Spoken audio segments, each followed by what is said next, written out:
Odd. Yeah, across Paris, Germany, and the rest of Europe. And you would find it in homes on people's mantles or hanging in their drawing rooms. You think somebody would have recognized her? This, especially because she became Widespread. that famous, so probably somebody killed her. Otherwise, it's like, why wouldn't somebody come forward and say, oh, this is my daughter or my girlfriend? Funny that you said that, because she has no marks of violence on her body, so the only thing they think of is she killed herself. It's what they think happened to her because of no violent marks. Like her mask became so famous that I know. Nobody recognized her. So people loved her mask, and it was hanging places. So artists started drawing pictures of her, like what she would have looked like alive.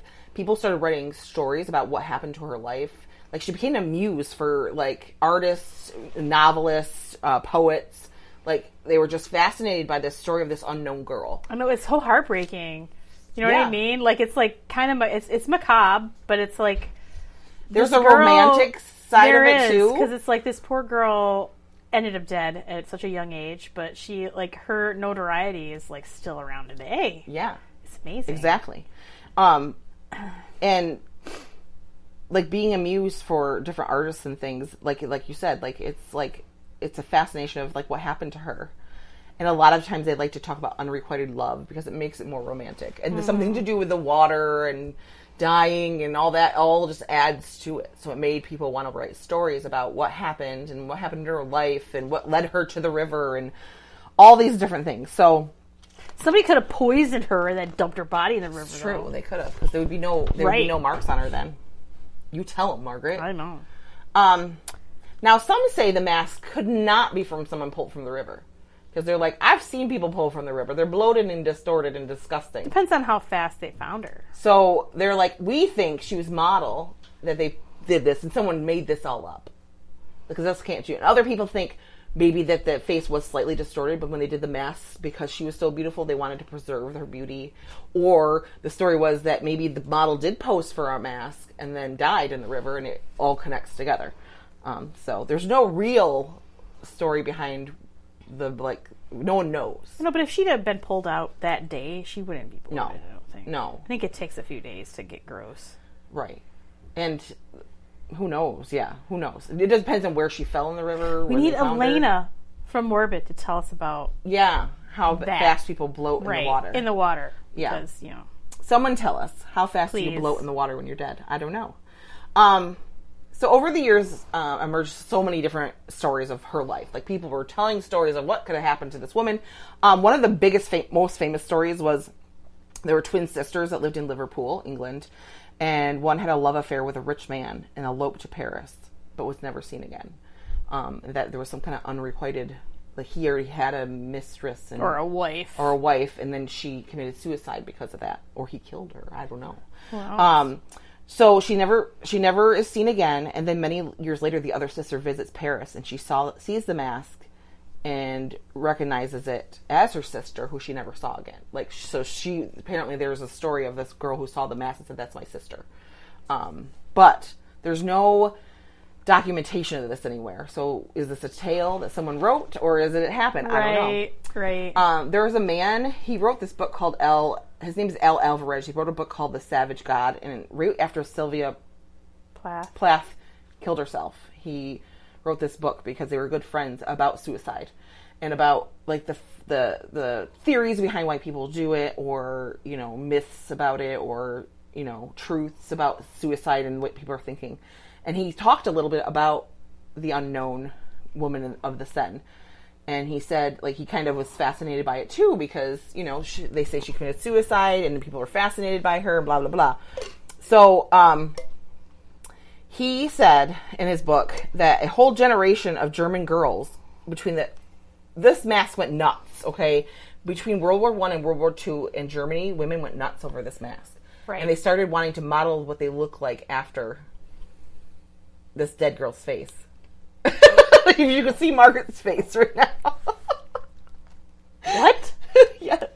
They wanted to look like her. So they would, like, try to style, because they have, like, an impression of her hair, like what the style might have looked like, a little bit. And you can look her up. If you look up the most kissed woman in the world, the unknown woman of the Seine, and Mona Lisa, whatever you type in, you're going to find pictures of her. And we'll put them on our Instagram and stuff so you can see it. But they wanted to look like her. And according to him, she became the erotic idol of the period. Ew. As Bordeaux was for the 50s. So like a sex symbol. Ew. And she's a dead girl, and it's just her mask. 16-year-old girl. Yeah. That's just creepy. Wrong on many levels. Yeah. So film, music, literature, ballets, everything was referencing this girl after this happened, and during like the early part of the 1900s. Like it was like still World a War thing. I and yeah.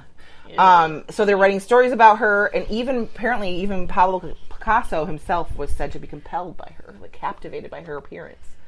Now, I've seen it. It looks like some girl sleeping. It doesn't look... I don't know what the fascination is with it. I think it's the mysteriousness of it that fascinates people more than anything. Because her face isn't anything... She looks like a regular person. Yeah, it just looks like a regular person. So I think it's like the fascination of the mystery of it. Like, what happened to her and why... Some men get attracted by weird shit, though. Yeah, and they like little girls sometimes because they're disgusting. Yeah. And weird little dead girls. Yuck. Disgusting. So, ew. All that stuff, everything, all that happened, all these stories, all this stuff. So we're going to fast forward now. Especially the fact that they eroticized this death mask of a 16-year-old unknown woman. Yeah, girl. Creepy. Bunch of creeps. Yes. And perverted creeps. It's like not any different than it is now. No, they haven't changed much, unfortunately. I have a good one, so I just generalize. Some aren't good. Some are great. Because you know that eroticism thing, that was not... Women didn't start that. No! That was all men. That was... Especially over a dead person's mask. A dead child. Ew. Oh my God. So gross. All right. Okay, sorry, now you got me. So now we're going to fast forward after all that. We're going to fast forward to the 1940s.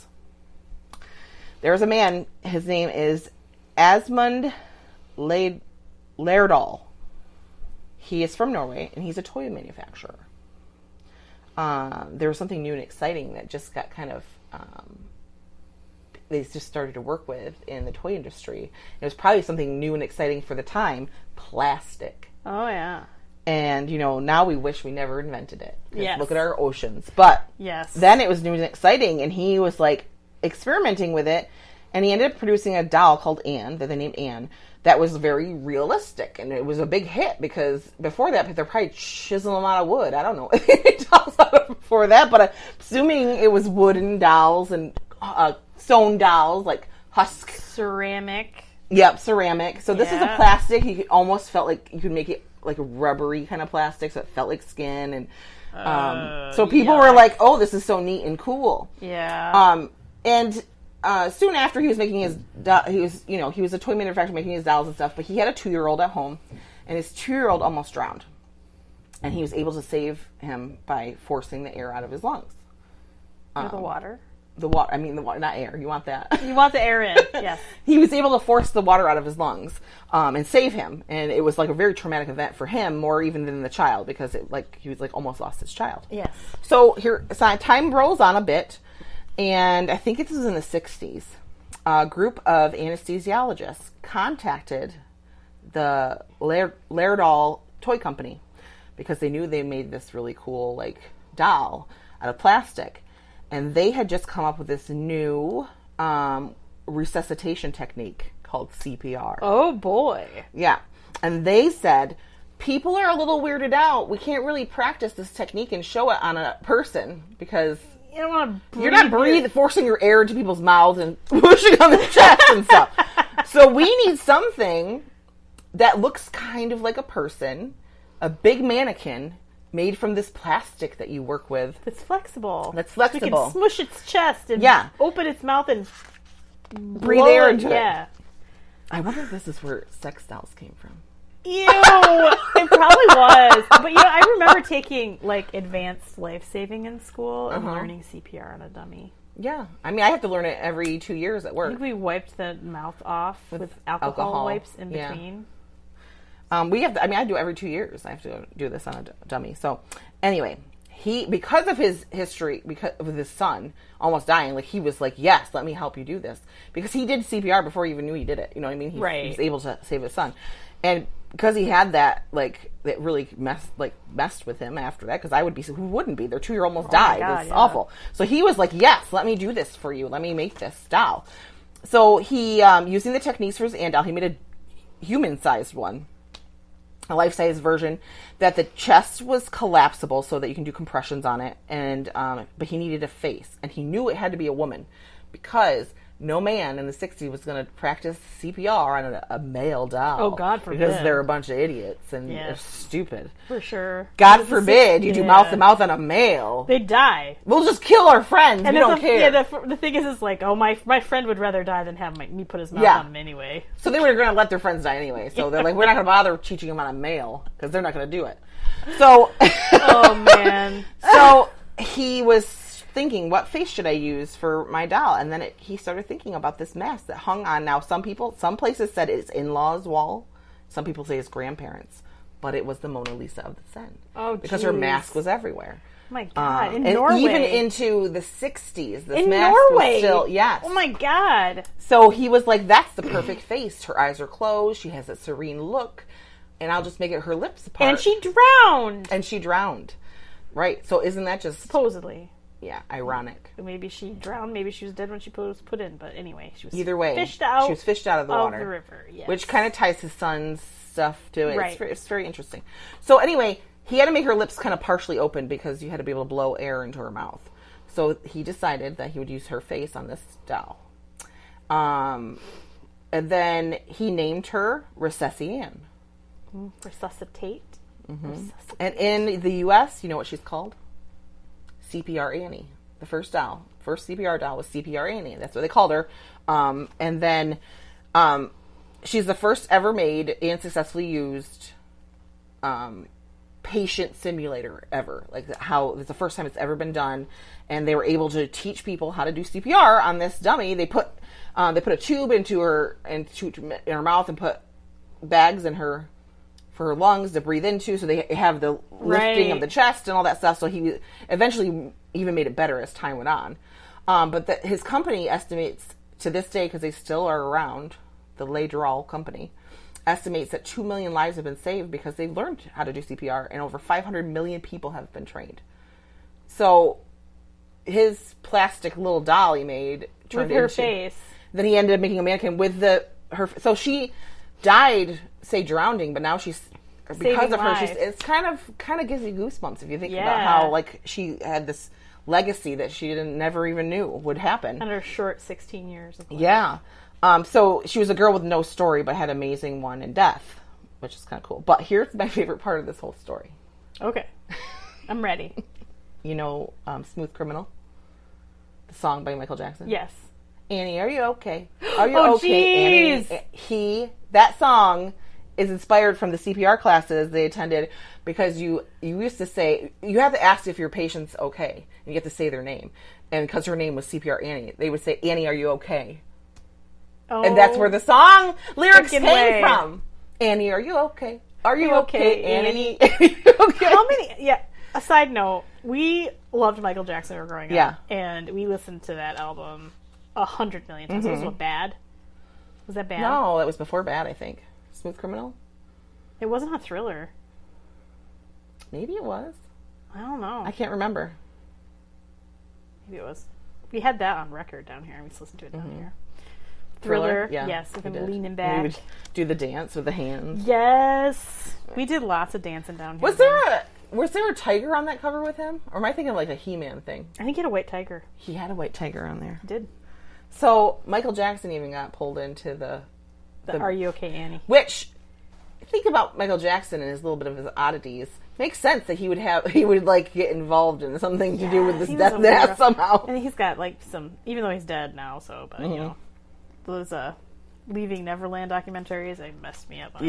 So I'm not surprised. And it's funny, like, because you don't know if it's true. It was very believable, and it made me. And now when one of his songs comes on, it just kind of makes me feel icky. Yeah, because you're like singing, and then you're like, oh wait, I don't know if I can listen to this. I gotta turn it off. Yeah, regardless if it's true or not, it's tainted everything. It has. Regardless. It really has. It's tainted his legacy as it is. Yeah. Yeah. But the song lyrics, and you're okay because of the Mona Lisa that, yes. of the